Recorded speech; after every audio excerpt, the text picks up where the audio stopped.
বুড়িগঙ্গার দুই পাড়ে প্রচুর ইন্ডাস্ট্রি এবং একটা বড় অংশ হচ্ছে আপনার ডাইং ফ্যাক্টরি এবং অপরিশোধিত বর্জ্যগুলো সরাসরি নদীতে ফেলে। এবং আপনি বিরতির আগে বলছিলেন যে পয়ঃবর্জ্য একটা বিরাট অংশ আনট্রিটেড অবস্থায় বুড়িগঙ্গায় যায়।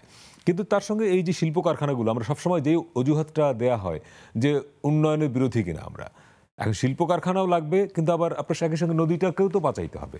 এই যে রিভারের সঙ্গে ডেভেলপমেন্টের কনফ্লিক্ট, এইটাকে রিজলভ করা যায় না কেন, বা বুড়িগঙ্গার ক্ষেত্রে অসুবিধাটা কোথায়? বুড়িগঙ্গা কেন, আপনার যে সুতাং নদী, আপনার ধরেন বালু নদী বলেন, শীতলক্ষা, সব নদীর সাথেই, তুরাগ নদী, সব নদীর সাথেই কিন্তু একটা কনফ্লিক্ট হয়ে গেছে। এবং এই কনফ্লিক্টটা রিজলভ করার জন্য যাদের প্রয়োজন, পরিবেশ অধিদপ্তর, এরা সেইভাবে কোনো উদ্যোগ নেয়নি। আমি বলি, আপনি যে বড় বড় যে আপনার কম্পোজিট যে মিলগুলি আছে, যে মিলগুলিতে কাপড়কে হোয়াইট কাপড়কে ওয়াশ করা হয়, রং করা হয়, ওয়াশ করা হয়, সেখান থেকে প্রচুর পরিমাণে কেমিক্যাল বের হয়ে আসে। এখন সেইখানে এই কেমিক্যালগুলি যদি রিমুভ করতে হয় পানি থেকে বা ট্রিট করতে হয় এই ওয়েস্ট ওয়াটারকে, এটা একটা বেশ খরচ পড়ে। যখন খরচ পড়ে সেটা আনকম্পিটিটিভ হয়ে যায়। আচ্ছা, সেখানে কিন্তু আরেকটা কথা, পণ্যের দাম বেড়ে যায়। পণ্যের দাম বেড়ে যায়। কিন্তু 100টা কারখানা আছে, 100টা কারখানার মধ্যে যদি আপনি ধরেন 75টা কারখানা বা 80টা কারখানা ট্রিট করে, অর্থাৎ তাদের পণ্যের দাম বেশি, ওই যে 20টা করে নাই তারা কিন্তু অ্যাডভান্টেজ পেয়ে যায়, কারণ তাদের মার্জিন থাকে বেশি, তারা তখন দাম কমাইতে পারে। এই জায়গায় করতে হবে, এনশিওর করতে হবে সবাই যেন ট্রিট করে। সবাই যদি ট্রিট করে তাহলে কিন্তু আপনার একটা সমতা আসে প্রাইস। এবং বড় ফ্যাক্টরি সবারই তো ইটিপি আছে, কিন্তু চালু রাখে না। না, চালু কি, তারা করে বায়োলজিক্যাল ইটিপি তারা চালে, বায়োলজিক্যাল ট্রিটমেন্ট করে। বায়োলজিক্যাল ট্রিটমেন্টে কিন্তু এই যে অর্গানিক, এই যে আপনার কেমিক্যাল, এই যে ইনঅর্গানিক কেমিক্যাল, মানে এইটা ট্রিটেড হবে না। না, ট্রিটেড হয় না। বায়োলজিক্যালি হয় শুধুমাত্র অর্গানিক ম্যাটেরিয়ালস। আচ্ছা, যে এখন বায়োলজিক্যালে কি আছে, তাদের বিরাট বিরাট আপনার সেই পুকুরের মতো আছে, পন্ড আছে, বিভিন্ন রকম, এভরিথিং ইজ দেয়ার। সেগুলিতে কিছু ব্যাকটেরিয়া ছেড়ে দিচ্ছে, বলে ওই ব্যাকটেরিয়া এগুলিকে ট্রিট করে ফেলতেছে। এটা একটা টোটালি একটা ফাঁকিবাজি জিনিস। আচ্ছা, টোটালি একটা ফাঁকিবাজি। আরও জিনিস তারা করে, যে পরিমাণ পানি তারা উঠায় সেই পরিমাণ পানি দেখা যায় কি যে বাইরে হচ্ছে না।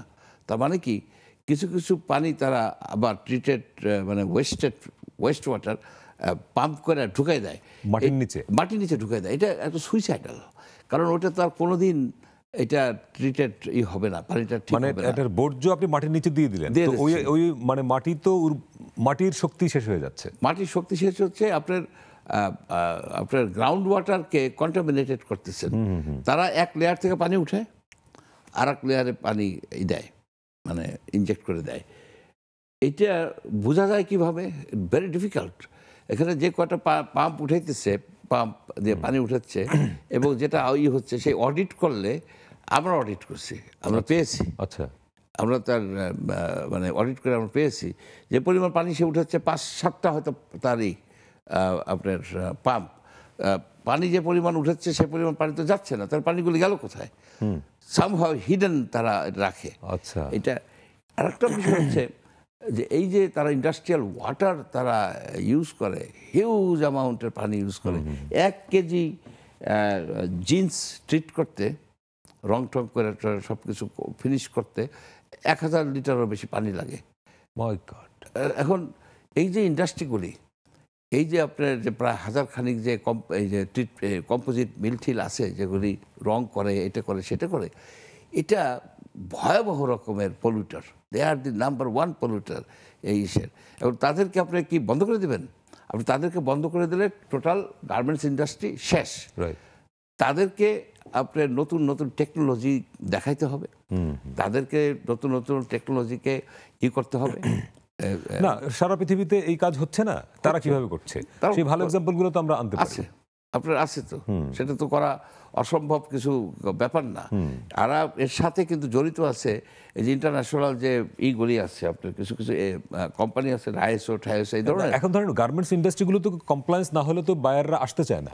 এই যে গ্রিন ফ্যাক্টরি হচ্ছে, পৃথিবীর সবচেয়ে ভালো গ্রিন ফ্যাক্টরি নাকি এখন আমাদের দেশে। তাই যদি হয় তাহলে এই জায়গাটায় এসে আমরা আটকে যাচ্ছি কেন? গ্রিন ফ্যাক্টরি বলতে যেটা, আমরা সেখানে যাইনি, যাওয়ার প্ল্যান ছিল কিন্তু যাওয়া হয়নি। গ্রিন ফ্যাক্টরি কি বিল্ডিংটাই গ্রিন, না তাদের যে ওয়েস্ট ট্রিটমেন্টটা গ্রিন, এটা কিন্তু আমার কাছে ক্লিয়ার না। বিল্ডিংটা গ্রিন হয় কিন্তু গ্রিন ফ্যাক্টরি না, এটা কিন্তু আচ্ছা। সেটা আমি এখানে বলতে চাচ্ছি না এই কারণে যে I have not visited that, কিন্তু আই হ্যাভ সাম ডাউট যে তারা অ্যাকচুয়ালি যে ওয়েস্ট হয় সেটাকে ঠিক মতো প্রপারলি ট্রিট করে কিনা, এটা হচ্ছে সবচেয়ে গুরুত্বপূর্ণ। এখন আপনার যদি এই করেন যে পানি যে তারা ইউজ করে এখানে আন্ডারগ্রাউন্ড ওয়াটার তারা ইউজ করে free, why it is free? আপনি যদি পানির উপরে দাম ধরে দেন তাহলে কিন্তু তারা এমন সব টেকনোলজি আনবে। সেটা বলবো যে আমি নদীর পানি নিচ্ছি, এটা আমি দাম কি নদীর করে পানি দেব? তারা নদীর পানি নিতে পারে না, কারণ এগুলো অনেক ভিতরের দিকে। আচ্ছা, নদীর পানিতে নিতে ইচ্ছে করলেও নিতে পারে। নদীর পানিও তো ফ্রি না, না। আপনি নদীর পানিও তো ফ্রি না। আপনি তাদেরকে যে আনলিমিটেড ন্যাচারাল রিসোর্স ইউজ করতে দিচ্ছেন without any price, any cost, তারা সেখানে অ্যাবিউজ করে।